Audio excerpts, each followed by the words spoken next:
Miss হবে না আপনার পছন্দের টিভি শো দেখুন জি5 অ্যাপে একদম ফ্রি।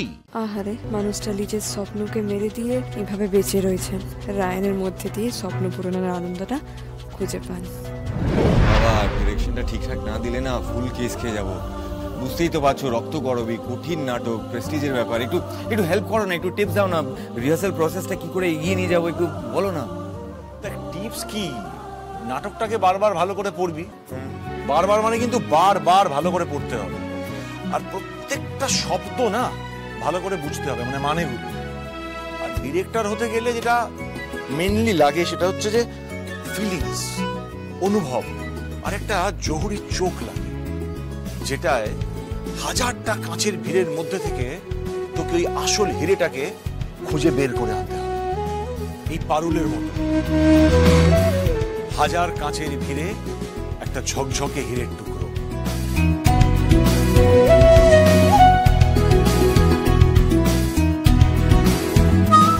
বাবা সেসব ঠিক আছে, একটা সিলেকশন নিয়ে চাপ নেই, অডিশন তো নেবো ইউনিভার্সিটিতে। না না না না, এখানে একটা মজার ব্যাপার আছে। অডিশন নেওয়া মানে কিন্তু শুধু ডায়লগ মুখস্থ করে ঝরঝর করে বলে দিলাম তা নয়।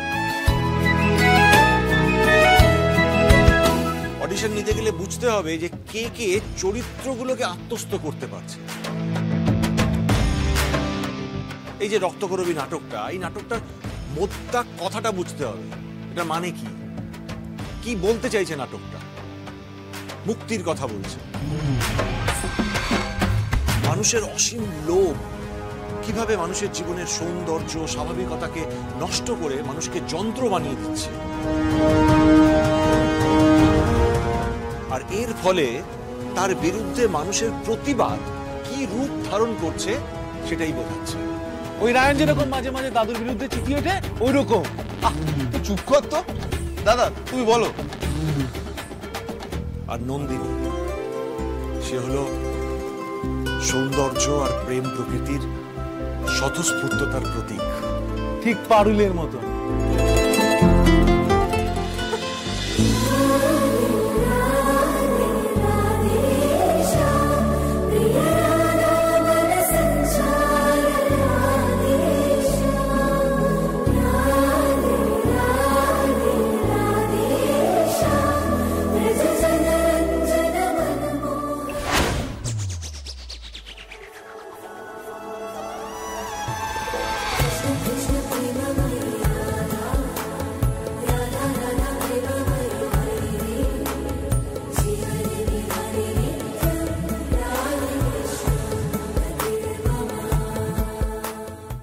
বাবা, আপনি এত সহজ করে সবটা বোঝাই দিলেন।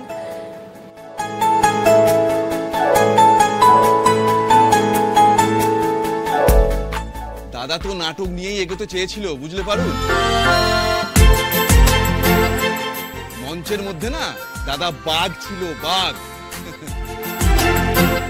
কিন্তু বাড়ির বড় ছেলে নাটক থিয়েটার নিয়ে মেতে থাকলে ব্যবসা লাটে উঠবে। সেই জন্য সব শখ আহ্লাদ ত্যাগ করে দাদাকে দোকানে বসতে হলো। না হলে বাংলা থিয়েটারের ইতিহাসে পরিতোষ বসু নামটা জল জল করত। আরে দূর, বাদ দে না ওসব কথা। যা হয়নি হয়নি, রায়ান তো করছে, ওটাই আমার আনন্দ। আহারে, মানুষটা নিজের স্বপ্নকে মেরে দিয়ে এভাবে বেঁচে রয়েছেন।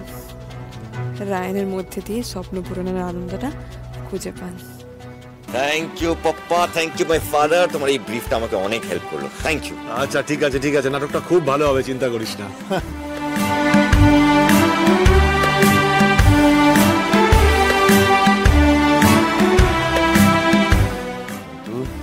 দেখি তো দাদু ব্রিফচারি, এই বাড়ি থেকে না কেউ নিজের স্বপ্ন পূরণ করতে পারবে না। যাকে রক্তকরবী আরেকবার গিয়ে পড়ি, অনেকদিন আগে পড়েছিলাম, মাথা থেকে বেরিয়ে গেছে। খিদেটা তো মরলো না। গরম গরম দুখানা পেঁয়াজি ভেজে দিব, খাবে দাদা? তাহলে তো খুব ভালো হয়। দাঁড়াও, আমি এক্ষুনি আনছি।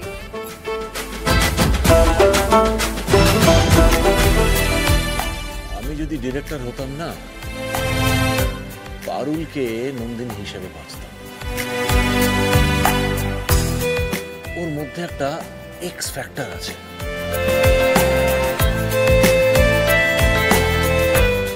দেখি আমার ছেলের চোখ কি বলে।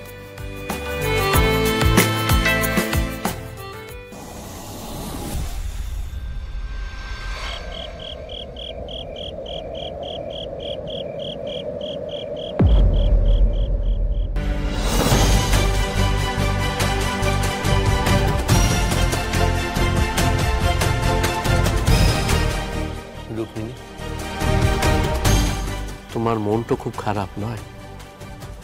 আপনি জানেন না গোপাল, ওই লোকটা আমার সঙ্গে কি। আমি সবটাই জানি রুক্মিণী, রানু আমাকে সবটাই বলেছে। দেখো রুক্মিণী, 1000 বছরের এই অশিক্ষার কালো অন্ধকার তো এই তো সরাতে গেলে কিন্তু অনেক বাধার সম্মুখীন হতে হবে। এত সহজে তো হেরে গেলে চলবে না। এসো মা, এসো। এই দেখো মা, লুকের ঘরে আগুন জ্বালায় আছে, এখন নিজের ঘরে বসে বরের সাথে সোয়াগ করছে। ভাদু, কি ধরনের কথা বলছিস তুই? হ্যাঁ, এসব কি ভাষা তুই? তুই ভুলে যাচ্ছিস তুই কার সঙ্গে কথা বলছিস? ভদ্রভাবে কথা বল। কেন তোর বোন কি ভুল কথা বলছে? ও তো ঠিকই বলছে। তোর বউ যা করে আসছে তারপর তো সংস্কার মানিয়ে কথা বলা যায় না গোপাল।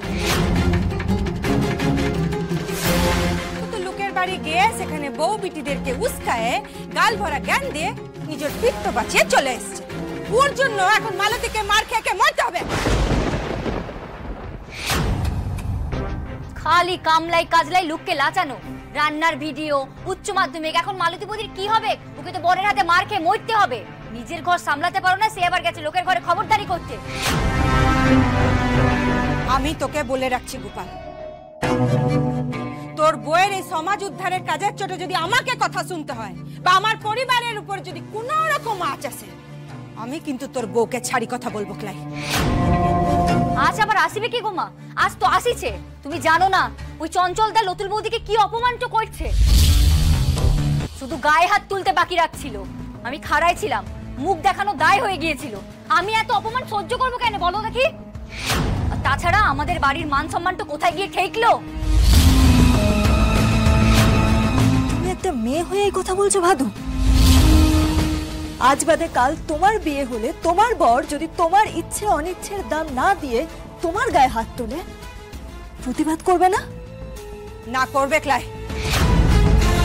কারণ আমি ছোট থেকে ওকে সেই শিক্ষাটাই দিয়েছি যে নিজের ইচ্ছে অনিচ্ছের থেকে স্বামীর ইচ্ছে অনিচ্ছেকে অনেক বেশি করে মান্যতা দিতে হয়। আর সেটাই একটা মেয়ে মানুষের ধর্ম বটে। তুমিও যদি ছোট থেকে সেই শিক্ষাটাই পেতে, তাহলে পরিবারটাও গড়তে যেত বৌমা। জি5 ডাউনলোড করুন আর সব এপিসোড দেখুন একদম ফ্রি।